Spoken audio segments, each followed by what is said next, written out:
we just saw RDU push enough damage in this matchup to actually be a little bit more free with some of his cards and actually just do a much more basic version of the combo, because he didn't need tons of damage against Mage. He pushed him, I think he was at 20 at that point, and then just had to do a very reasonable just combo with the Garrotes and 2 spell damage, and that got the job done. So a lot of variation here, but let's kick it off as we go into game number 1. Seiko on the top, of course, on this Mage, going up against xBlyzes on this Garrote Rogue. Yeah, interesting to see. I was interested to see how he went about getting the frost parts, the quests done. But the problem now is that we're not going to find out, because xBlyzes isn't going to play any minions anyway. Yeah, not quite yet anyway. It's definitely not a matchup where I think the Rogue can just not play minions full stop like some other matchups. You look at Fell Demon Hunter often doesn't have to really commit to too many minions, and a few others that can hold back. Because of course the primary win condition is to just go off with the big damage combo late game, but Seiko will have targets at some point, and there's one of them in a lot of respects. The One Thief, the side bonus, of course, is that you get to target your own minions with spells, because it's not like Seiko is playing this One Thief for the 1-2 body to start jamming face. Yeah, must admit, I didn't like the One Thief version at first, because like the first 3 times I tried it, I got Spring Water into One Thief, and like, oh, that's just ruined my game, I hate you. But I think it has been accepted that it is it's necessary, because people have started just not playing minions so much now. You've got to run your own, and if you're going to run your own, it is the easiest one to kill off, and it actually does something for your deck. So it is the choice. xBlyzes not messing around. This is why you run the preps. I think eventually, like a long time, 2 or 3 weeks from now, we might see the preps vanish from this deck. They're a little bit training wheels feeling.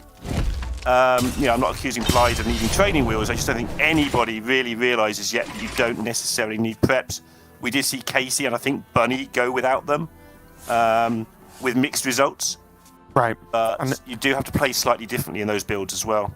Yeah, I've seen some players only bring 1, some players bring 2, some players bring none. So yeah, it's definitely one of the cards that's at least up for debate in the list overall. Seiko? Already going to choose his Discover option. He will look at Stewart, yeah. That really does depend on what the hand looks like if you're fishing for a particular spell, and what deck you're against, right? I think if this was at least more of a board-based aggressive opening, he might even look at going for Lab Partner just for a very cheap spell damage minion. And xBlyzes has the most nothing passage I think I've ever seen. It's kind of terrifying, because he wants to delete his deck, right? So one thing he could just do is Org Merchant, Penflinger, delete 3 cards from his deck. But they're needed for the Octobots to some degree. And that's why it's so amusing to me. I want to know if he goes through all 3 of these, or if he just settles for 2.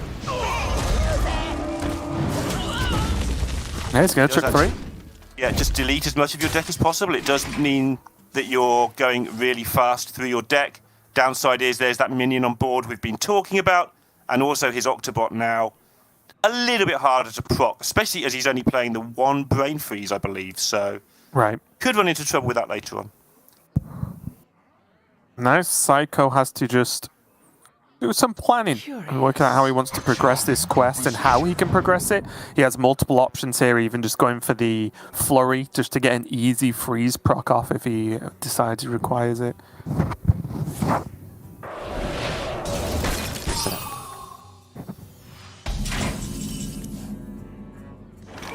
Okay, cool. Right, so Shroud, by the look of things, get the minion off the board. Hey, loser! Wasn't me! Okay, Neophyte's a pretty nice pickup, especially with it being stealthed. It'll help a little bit, but now there is just a 4/3 that not only is spell damage, but gets to attack. So although he is, Seiko's now limited because of the Neophyte, it is looking a little bit better. Are you okay, Lorinda? You sound like you're in trouble. I'll be with you in a second, yeah. Okay. It was either you just adjusting your mic a little bit, or someone's trying to run away with you, which would I'm being adjusting some things, yeah. Okay, no problem.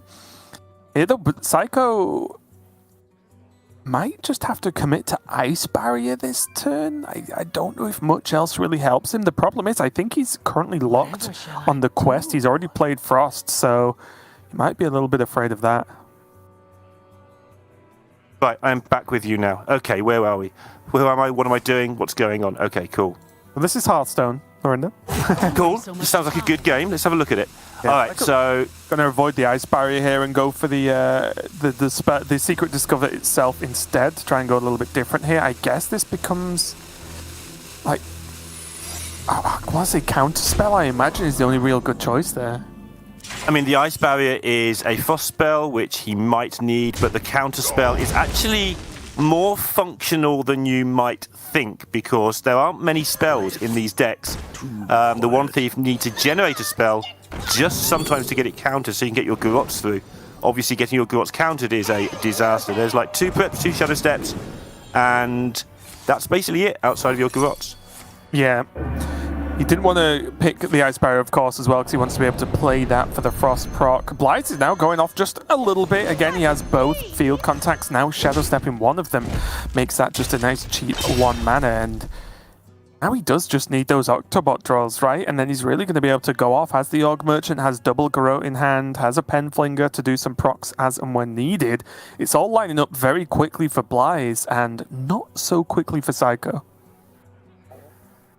Yeah, a long way from getting it all done still, and xBlyzes not so much. 12 cards left. Just having a quick look what those 12 cards are. Still got the double Octo, still got a Shroud, still got Kazakus. Not the quickest cycling hand, actually. And again, that little problem that came about from the secret passage earlier, where he lost a lot of his pings, still might be 2 or 3 turns from getting this done. Although whenever I say that, when somebody good plays this deck, they do it the next turn. So the Penflinger might come in handy to get those Octobots marching along. Octo off the top might just be almost lethal, to be fair. Yeah, and I do believe as well, xBlyzes was watching a little bit earlier, I think, and was commenting on some options that were available for some of the other players playing this deck. So, to no surprise at all, I think if xBlyzes feels like he's got a good chance to go with the combo, he'll just insta-lock it and start going. And there we go. If there's ever a time, Lorinda, I think it's when you rip Octo off the top.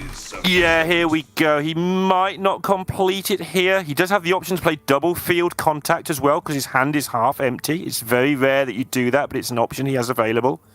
Get a load of stuff in his hand, get really low, and then just bounce one of the field contacts and finish the game next turn. In fact, the more I do it, look at it, the more I like it. Play field contact now, flinger the Octo, shadow step the contact. It's interesting though as well, because depending on what he draws, he could even shadow step the Octo, right? And then flinger it again. Now he's going for the passage. That'll delete 4 cards, leaving him with a maximum of 6 in his deck next turn.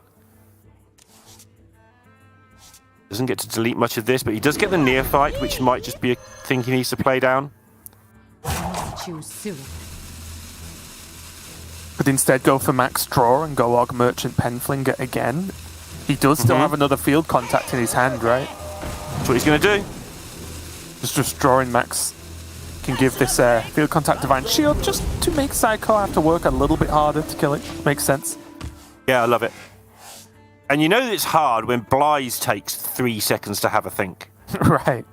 Like, he actually looked at the board and considered something because he hasn't seen this exact situation a million times before yet. This is one thing that can really delay Seiko here as well. The fact that he kind of has to clear this board, right? That he doesn't strictly have to, but he does. So if he has to clear this board in a way that allows him to, or doesn't allow him to really progress his quest, that's just a whole turn gained for xBlyzes, and we're already in, and I would even say past the territory or turn timer that xBlyzes has to get to win the game, right? 7 cards, 6 cards left on the draw. Yeah, I think Seiko probably expects to die next turn, even if he clears the board. Yeah, we're the situation where if I hadn't seen so many mess-ups this weekend, I would say he wins next turn. There are things that can go wrong, but... I'm just going to remind you we are in the European region, Lorinda, so maybe not as many mess-ups as you used to in other regions. Possible, yeah. I do remember that Europe also didn't win the latest Masters Tour. Okay. Too quiet. Well, He's just going for it. Yeah. xBlyzes just doesn't mess around. He's decided he's going to win this turn. Swindle wins. He will. Yep, and he hasn't got the problem that some of these builds have, because he has got the Foxies, so he's got some 2 health minions, and the One Thieves as well. Sometimes you need just precisely Octobot to take all of the spell damage buffs. But no, with Contact, Foxies, it's all going on. There's no reason this shouldn't get done here, especially now he's drawn the Octobot. Yep. All pretty 32 straightforward damage, now. bosh. Yeah, another Orc Merchant. He's got the Garrotes in. It's all just going to go from here.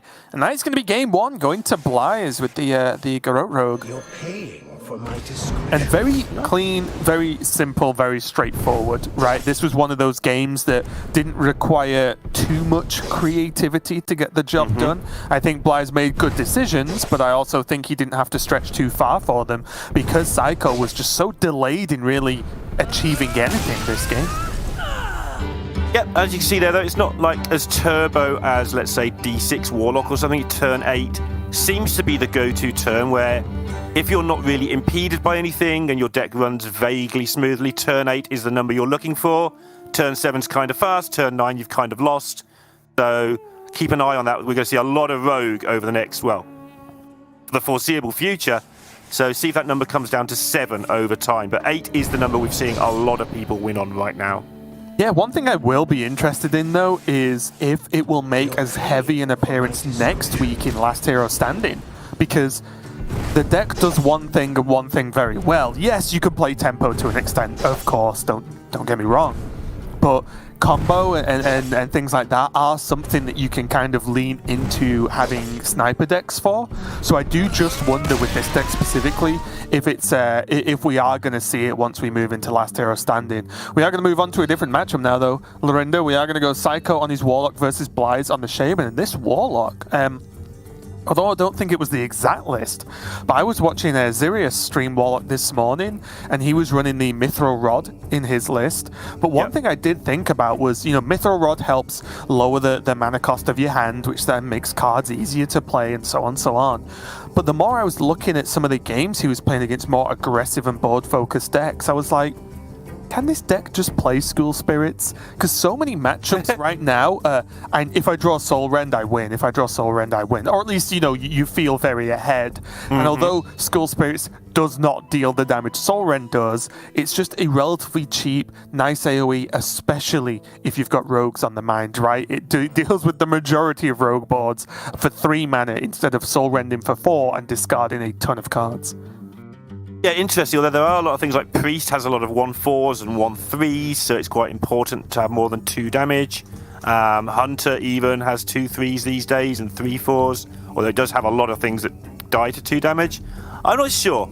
It's a meta call, and I guess we will see, but you're right, it does help against the Rogue. It's only a one-of, and I think that deck is still, incredibly, still has slots available, because there's how many minions do you want, how much removal do you want, and that's just constantly changing depending on what you think the meta is going to be.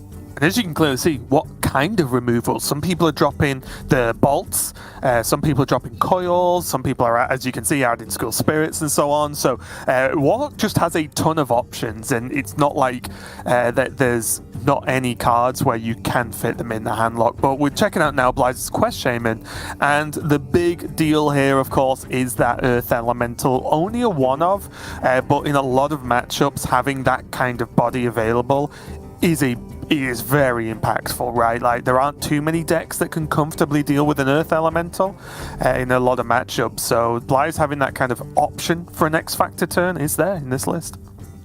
Yeah, it's interesting. I'm still not an Earth Elemental believer, but I think I'm the only one now out of all of the casters. That's not new. It does do amazing things. If you get it in your opening hand, it's fantastic. If you draw it on turn 6 or something, it can just clutter you up quite horribly.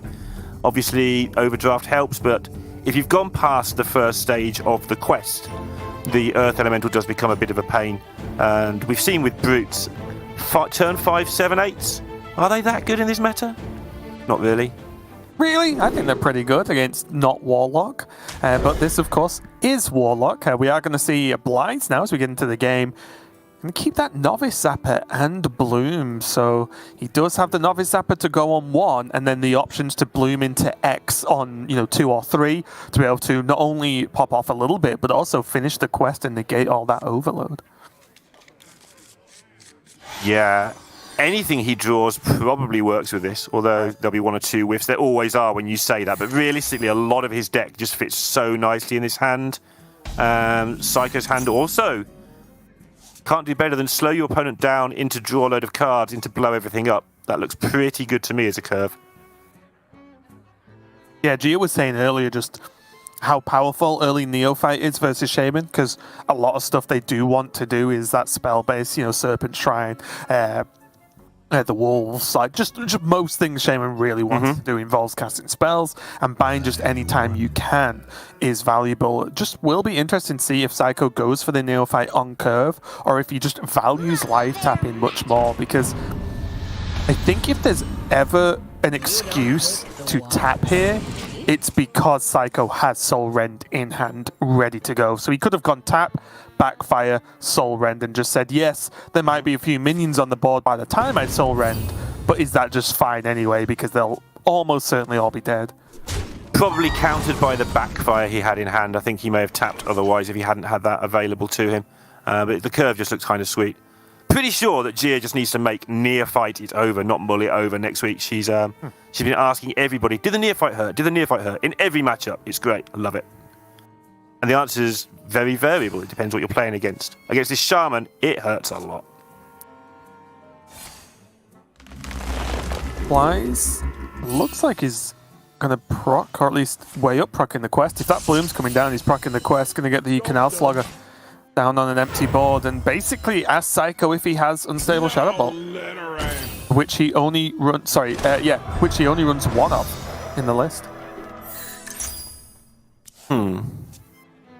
Well, he doesn't.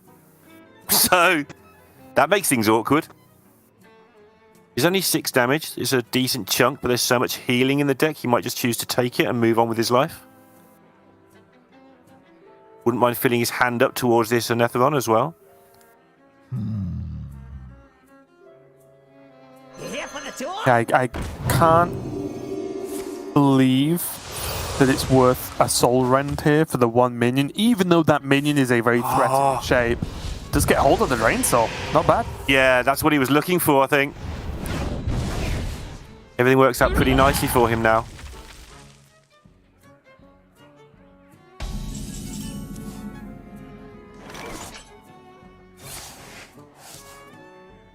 Well, he's going to get rid of that instantly, draw a new card, and has the option to Serpent Shrine this turn. Kind of weird. Yeah, I was going to say to Serpent Shrine a 1-1 here. Just get Banana Man. Or Banana Man 2.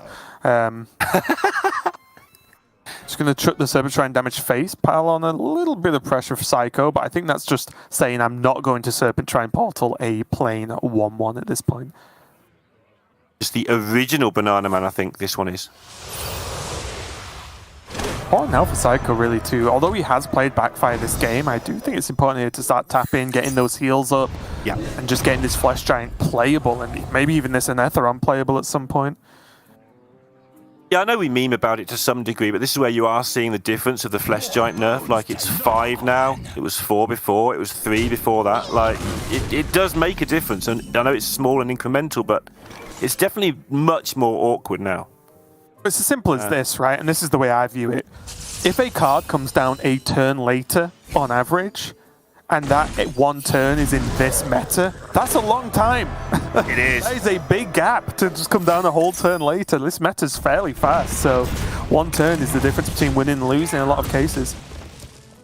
Right, now he may be tempted to Soul Rend because it will get him through to the 10 card cutoff that obviously Handlock likes, but he's got many other options here, as you can see.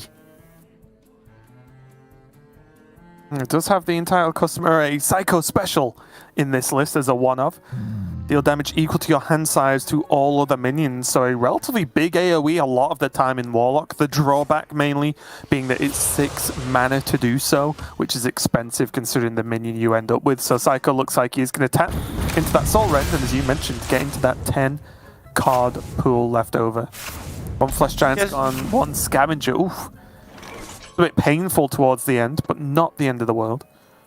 I think Seiko has soft targeted Handlock with his lineup today, so Entitled Customer in there for the mirror, maybe? Potentially, yeah. It will do a lot of damage on average, right? just clean up a board full of X8s and move on with your life. It just seems reasonable to me. I think because of what he's got in his lineup as well, he's got the Hunter and the Mage and the Poison Rogue, or the Weapon Rogue, however you like to call it. This does seem like he has geared this to the mirror so that his lineup can, again, soft target. I don't think any of these players hard target anything in his meta, partly because it's not really possible.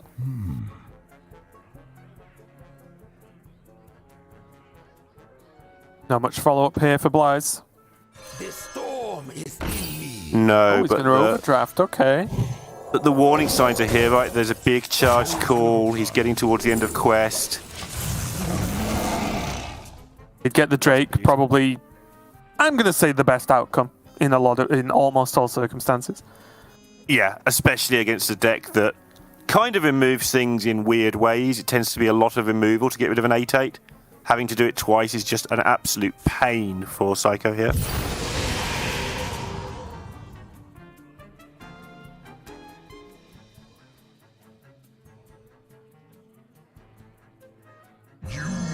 But here comes, you know, the moment that this deck's been waiting for. It's what the deck does. Builds up and starts to spam big things. Yeah, it feels very late though, but I guess the positive is that Blyze is just on 2 cards, 3 on the draw, so the likelihood of him being able to respond to a very big board is low.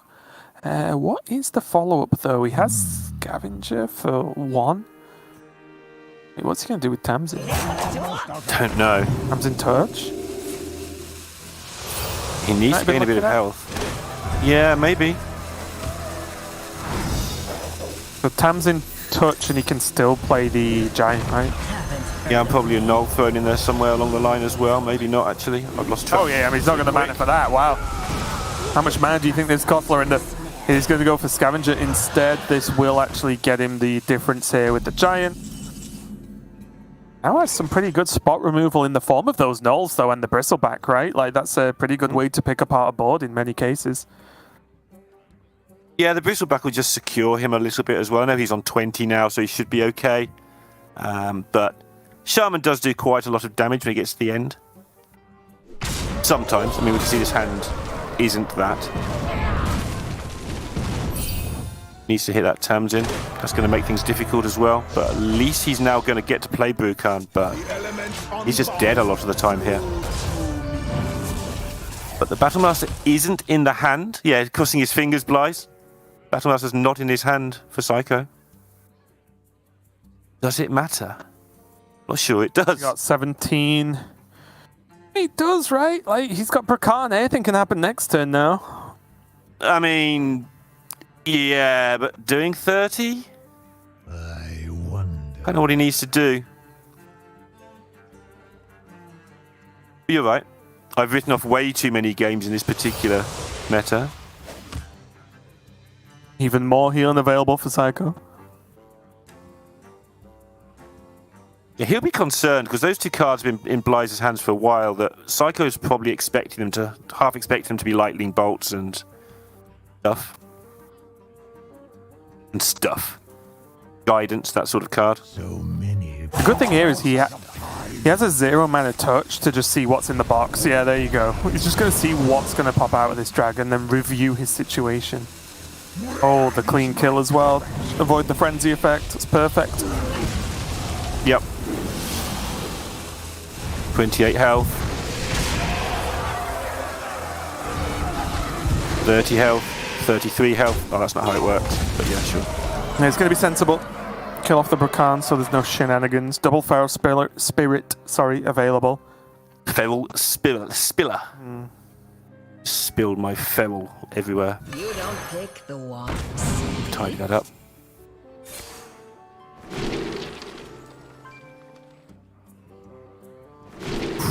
Yeah. Oh, really?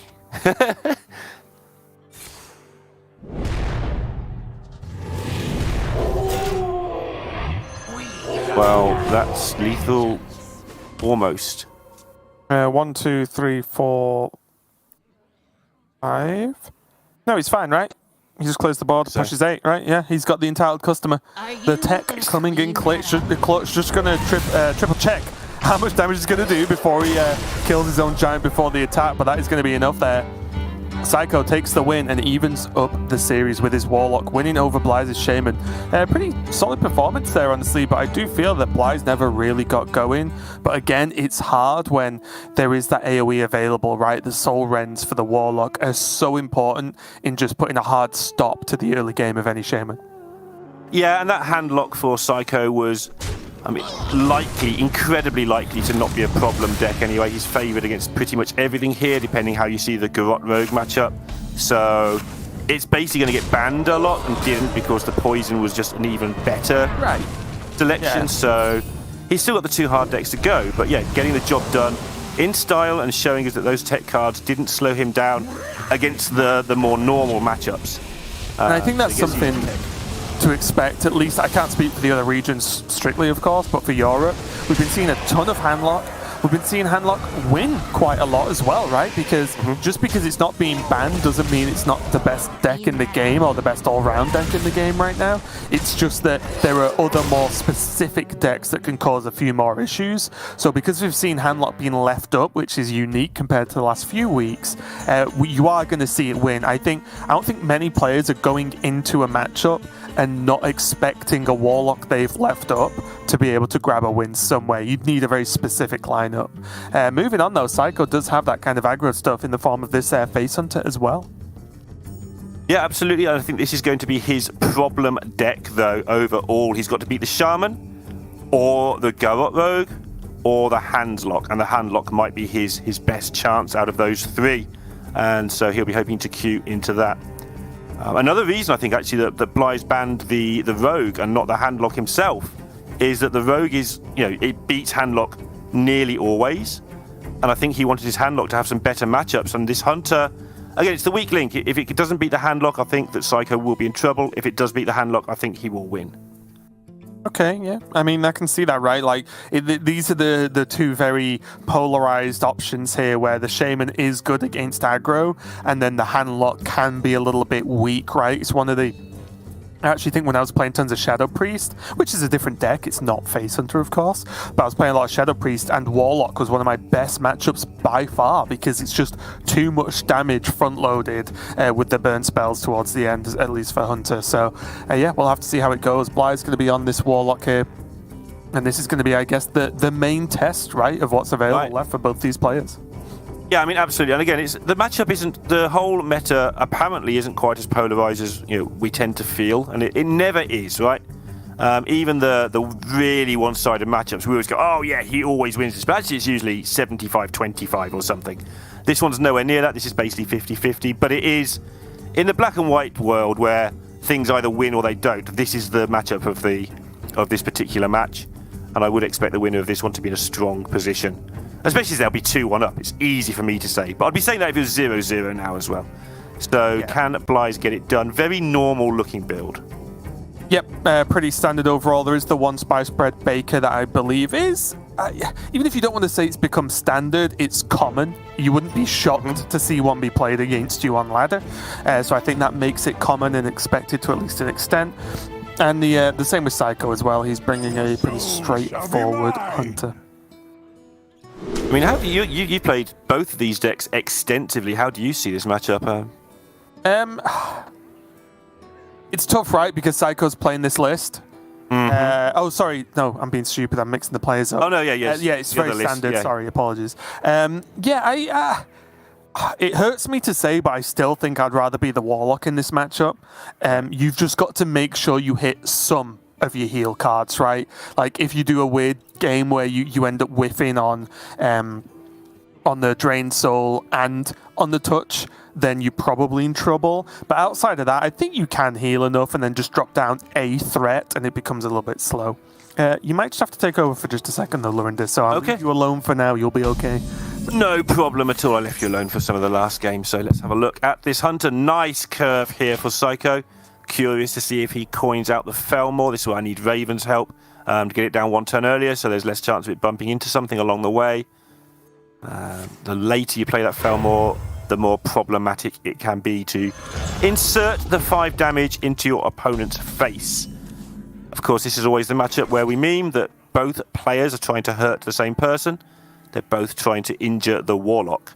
And it's going to be a big deal here because BlyzE, if he taps now and then backfires and takes the 5 from the Felmore, that's 10 damage before Seiko's played another card.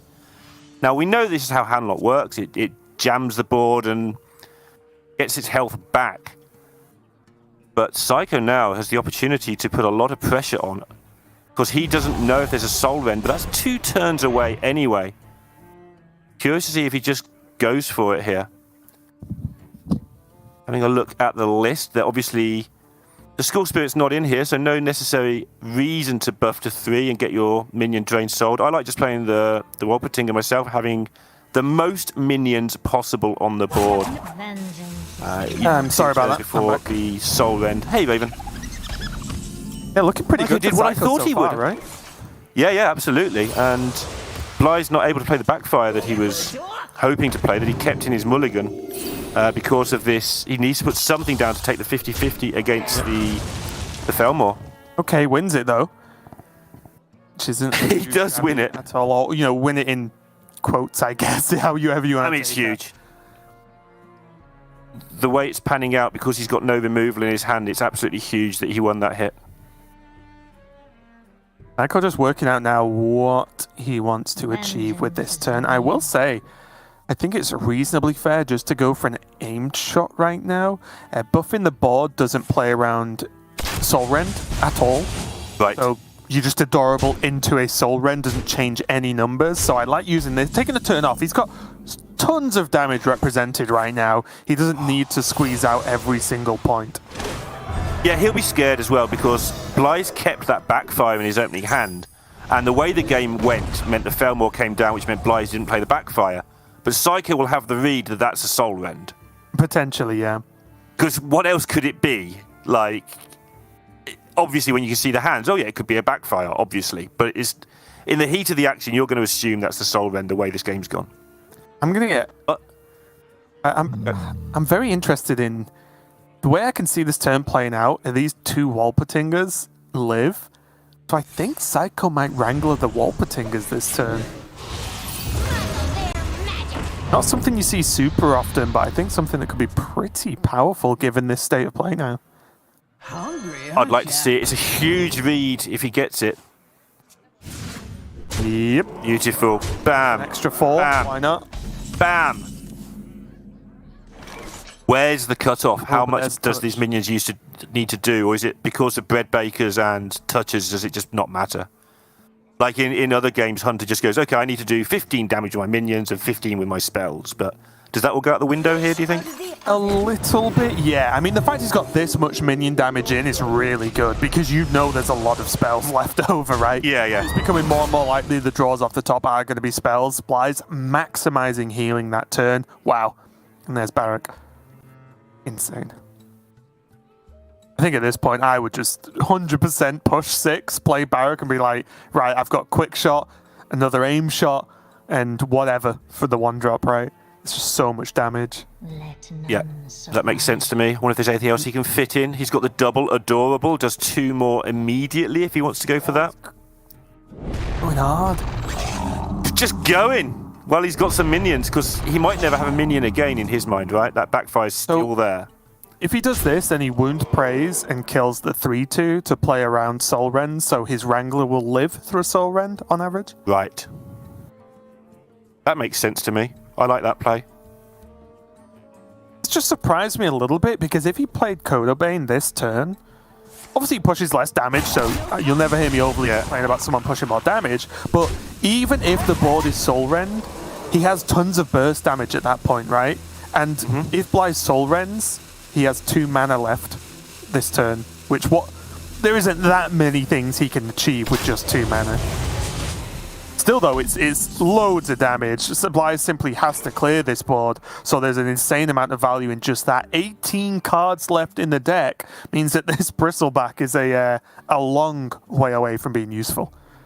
Yeah, it's awkward as well. Like if this was Soul Rend again, this backfire that we're talking about as if it's Soul Rend, because that's how it might look.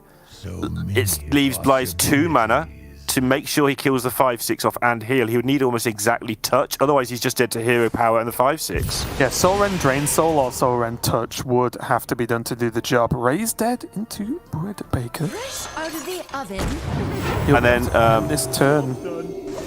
Oh, okay. He's taking the big minion off the board, which is fair. There's what, 3, 4, 5 damage represented right now. 7 with the hero power. Oh, how much is this now, though? It's another 3, 6, 7, so it's 8, but he's not got the mana to win the game. I think he still plays Barak, you know. Because Hey, Rhino. well, he'll get aim shot. Let me just triple check unless I'm going absolutely crazy here. He's not played Mancrick, right? So Okay, he will get that's aim not- shot guaranteed. He will get quick shot guaranteed. So next turn, if he plays Barak, he can aim shot, quick shot, hero power. A lot. Which is what, 6, which is 10 from hand, guaranteed. This is that same equation as last turn, though. If this is Soul Rend, now he has Soul Rend hero power. Right, he has to get around Soul Rend and still have hero power for the lethal, so Blyze would need to heal and Soul Rend Right. again with And I think only it's- 3 extra mana. It's fair to say Blyze probably doesn't have heal spells in hand because he would have used them last turn. So, Yeah. I mean, again, I'm talking about the plays I would make and why they would absolutely. be strong. But what Seiko is doing is extremely aggressive and forcing Blyze on the back foot every single turn of the game. I mean, there's a 1-mana giant in hand he didn't play last turn. Right. That's to the extent that Blyze has been forced back. He's taken the tap away from him to some degree as well. We know he can hit, shards, whatever, but fragments, whatever. But he's basically taken the tap away from him as well. Well, this will quest proc, right? Yeah. Into Soul Rend. Oof. Oh my goodness. And this will get him into playing the Scavenger. Okay, that's... Oh my. Get accustomed to the But it doesn't matter because Barak will get quick shot, and quick shot is lethal. Yes, Psycho's going to get this done, and that's going to leave Blyze in a lot of trouble with Mage still to come for Psycho, and this handlock not getting out of the matchup. And Blyze knows, there you go. Barak hits the board, and like I said, the draws are guaranteed at this point for the 2 and 3 slots. That's going to be game number 3 going to Seiko, the aggro lineup, to an extent, getting it done so far. One more deck left for Seiko to take the victory over Blyze, and again, just grab a ton of points for himself, or has that double benefit I talk a lot about every season, is not only gaining points for yourself, but also pushing players that have done well downwards in points, or not letting them climb as well, therefore gaining you some kind of edge in the overall leaderboards. But a really strong game there, and honestly, not how I would have played the game myself, although I do think the Wrangler into Walpertinger was awesome there from Seiko. And he kept the pressure extremely high and kept Barak for, I guess, an emergency scenario more than anything, and it paid off. Yeah, gave the option for the Mancrick damage as well, but I will always listen when Raven says he's not sure about a Hunter play. It's always worth checking both lines at a later date, rewind it, see what might have happened going the other way. That Barak, did sit in hand for quite a long time. In the end, it was just enough, but it was getting close. It nearly did get turned over. 1 or 2 more health there for Blyze, and that could have got away from him. Yeah, if he had access to just 1 extra heal card, you could start asking questions then as to how the turns would play out. I do think the tap right at the end there, I did think he was on quest proc, because tap, I don't think even if he had enough shards or relevant shards to even make a difference, but the tap into quest proc into Soul Rend was pretty sick, but of course just not having that extra bit of push and the Barak being guaranteed was the final nail in the coffin there, and it does mean Seiko has this Mage left over, and pretty much just the 2 of more or less version of Quest Mage available, going up against what from Blyze here? He has his Shaman left over and his Warlock, right? So Yeah, 2 great for him. Not reasonable matchups. You'd be pretty excited about this, honestly. Yeah, absolutely. I think Psycho's lineup is showing what it's built to do here. He's left with, he's only 2-1 up, but suddenly, now the Hunter's out the way, which is the deck that I was a little bit... I didn't think it was his best deck, but you've got to bring 4 decks, so you don't always have... They're not all the best deck. Now that's done, the other 2 decks are just phenomenal. One's already won, and this Mage has great matchups today. Yeah. Can we just talk for a moment, by the way, about how Blyze got everybody playing Brute Demon Hunter, and then just dropped it and brought Fell Demon Hunter himself? Yeah, because Blyze submitted it to the MT and got destroyed. Like, you don't recover from something like that. Although Gabby's bringing brutes, so we'll see that a little bit later on today, potentially, as that's going to be he's going to be in the next and the final match of the day.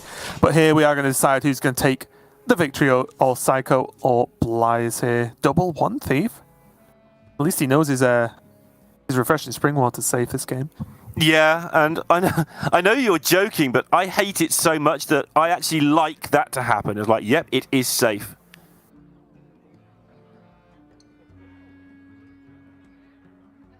Blyze with Bloom double charge call. Needs a little bit of something to get cooking here, but Get them 1/1s on the board. Sorry, the 2/2s, or the 2 drops.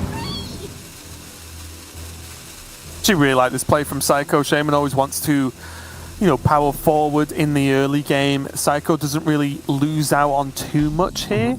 Yes, he won't be able to play a spell to progress his quest next turn, but the coin isn't a lost spell because it doesn't have a spell school, and he can just get his quest active anyway and then go from there.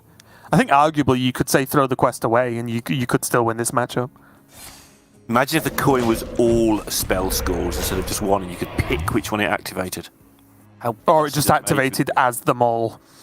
Yeah, oh great, yeah, just part 1 done. Right, on we go, part 2. You just play literally any minion that would give you a coin. Yeah. I'm sure you could find plenty. Maybe not in Mage. It's the mailbox dancer, right? Oh yeah, the card you get on the rewards track. Jumbo does a great impression of. You need to see that sometime. A lot of overload available here for Blyze. Gonna take it slow though, and work his way towards a bit of a stronger turn here, and trying to get to triple overload to be able to really pop off with that quest and get a good reward overload clear.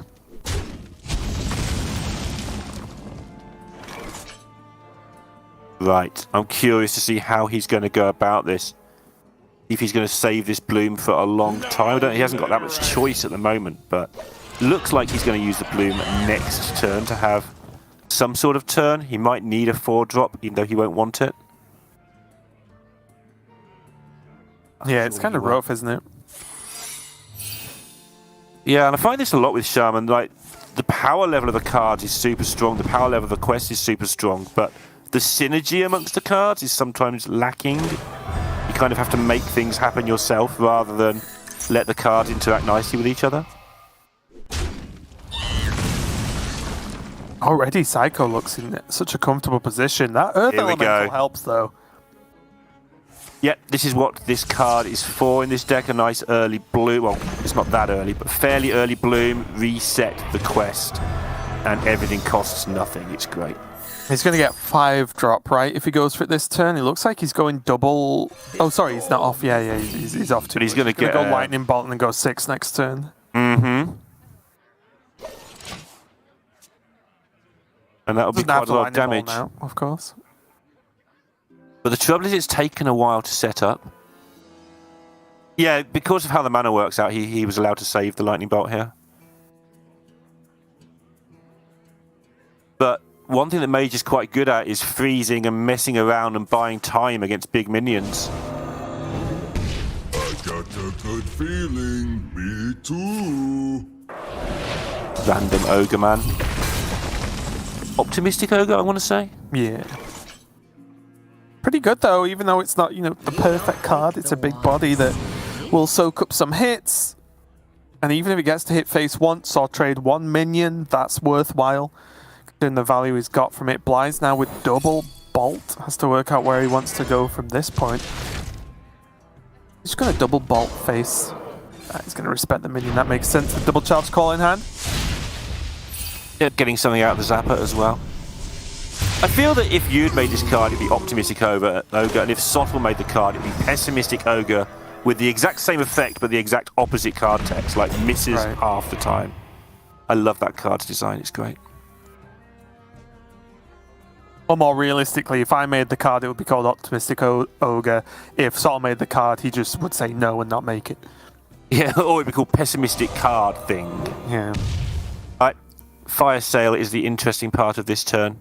Do you want to just clear it up, or do you want to be greedy? Just combustion as a sort of backup fire sale as well now. So if this procs the quest, looks good to clear for me. There you go. And he has Fire, Frost, and Arcane in hand as well. All playable next turn. As long as a minion exists. Could just go Wildfire to guarantee. Honestly, Deep Freeze isn't too wild of an idea. 7 mana next turn, could Deep Freeze the turn after. 2 Water Elementals buy you a lot of time against Shaman, right? Doesn't matter how big the minions are, they all freeze.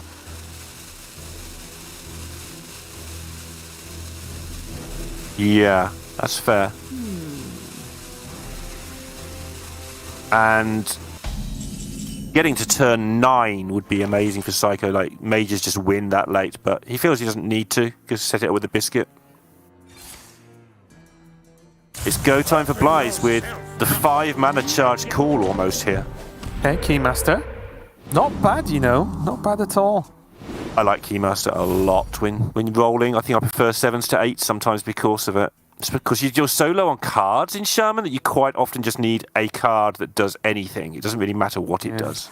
And in Mage, most of the cards do a lot of things. Yeah, absolutely. Ruined Orb, one of the better ones, because now he can style his hand a little bit more. He's going to need to, because he has got a long way behind here in the quest. Whenever your opponent draws a card, add a copy to your hand that costs 1. So it's just stuff, and it's basically free stuff. And who doesn't like free stuff? I love free Not stuff. many people. Seiko can proc the quest this turn, right? Or am I being crazy? That's Frost, that's Fire. Yes, you're right. He just finishes on Intellect. Looks pretty good to me. Only so much time. You just Intellect Ping. Yeah, seems. Oh wait, he already cast Arcane. I didn't realise. I'm an idiot. He just plays so he just it, right? plays Let him have one card, who Arcanist. cares? Dawn Grasp. Those who've seen LCR Mess's videos will know that we're not allowed to call Arcanist Dawn Grasp Varden anymore. We've been bullied into getting it right.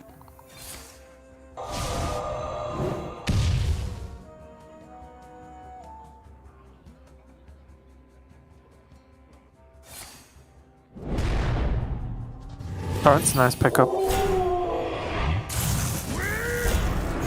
Just get rid of that. Oh my. From extra damage from the Alakir. The big question is it too little too late? Investment opportunity is going to have to be very, very good here, because although this looks scary for Seiko, he has Dawn Grasp down, he has the spell damage, and he's just drawn an Ignite. He's got Ice Barrier to buy him some time as well if he needs to. Like, this is looking very, very good here, and Blyze is very much on the back foot at this point. Yeah, I mean, how's he going to win next turn, I want to say, because things are pretty bad. Might be 2 turns, I guess, but it doesn't feel like 2 turns. When the Ignites start going face and the Fireballs start going face, it's very close to over. He could just Incanters and Barrier here. It's a tough turn, actually. Yeah. Doesn't have any card draw, I guess, is a problem. Yep. Which is why I think you're Barrier's worthwhile, right? You just kind of skip the turn, get the flow down, and then any card draw you do draw is going to be great. Also could just consider like Fireball Ignite this turn. Where are you putting the Fireball? Oh, all face. Yeah. That's the scary thing, right? I think I like this, though. With your turn by a turn. He's literally a cram session away from winning the game right now. Investment opportunity is going to come down for Blyze. Perpetual Flame is the worst card in this matchup by quite a distance. Yeah, just no targets, because the mage probably just gets rid of their own minions if they have to anyway. Or, hey, yeah, kill their 1-2 and overload yourself. Also great. Alright, this needs to be card draw or out of the blue. XBlyzes will be in a decent position. That's kind of card draw. Not enough, though. I even go for Stuart. Just to try and find a cram session or something. Sounds cool. Could go the other way, though. He still has combustion, right? So he could, like, ping combustion and do stuff like that to just... The Allocade's is the only real threat on board, right? Like, that's the only one really pumping out the damage. Yep. At least for the time being.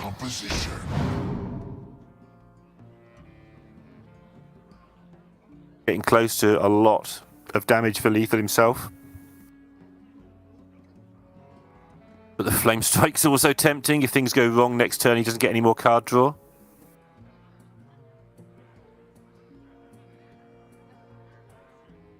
I think he's going to ping. Yeah. Ping combustion this turn. There's only so much time. Taken a long time ago, that combustion, just in case. And the just in case has turned up, really.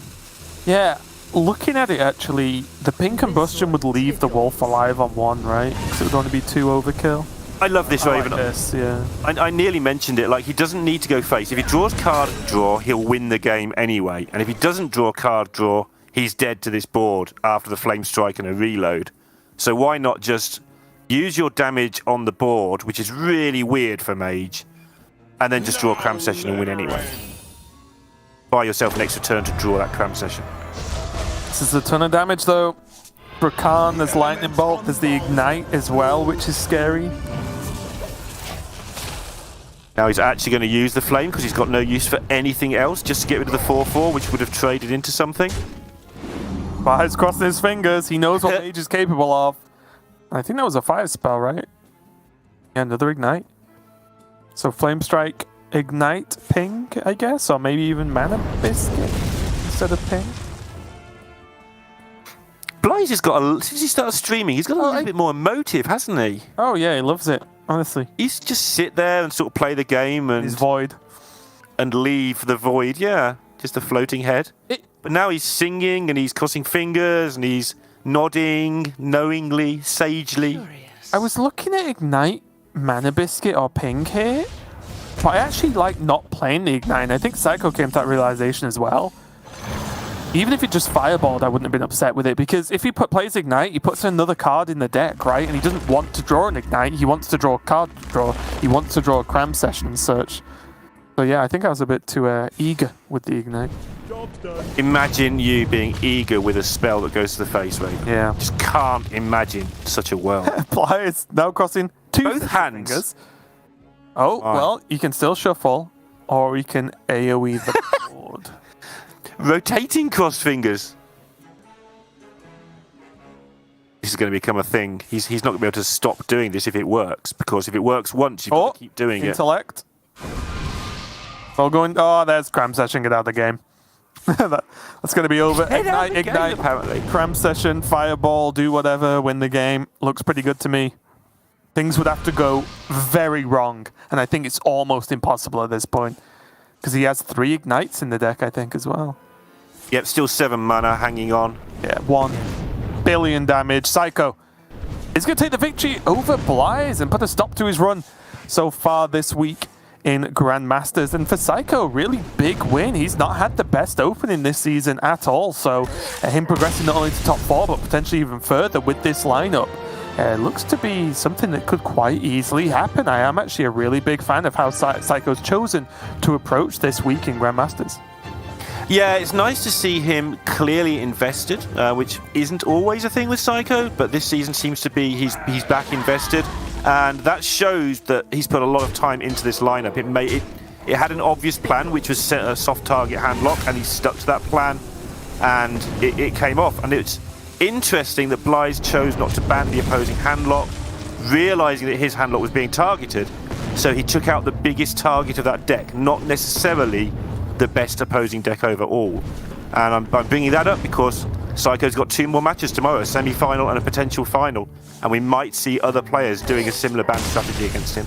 Yeah, and even just the fact that Seiko chose to bring a different type of rogue, right, means that, like, I think a lot of people were expecting the Garrote rogue, and because he's bringing, I guess it's technically a Garrote rogue because it plays Garrote in the list, but because he's bringing the weapon version, that might draw extra bans where maybe the other versions wouldn't. So really, really tricky lineup to try and get through with there. Seiko made it work though over Blyze, and that means, Lorinda, there's only one match left of the day. YARLOCK versus Gabby, and I know you're not joining me for that last match of the day, but do you have any thoughts on it before you go? I mean, two of the players alongside probably Blyze and Bunny Hopper vying for best player in the world status. Maybe Frozen, the way he's currently playing as well, is in that conversation. I like the old versus new thing you were talking about earlier, and this is very much the old versus the new in terms of Hearthstone, and even in terms of age. YARLOCK must be at least 22.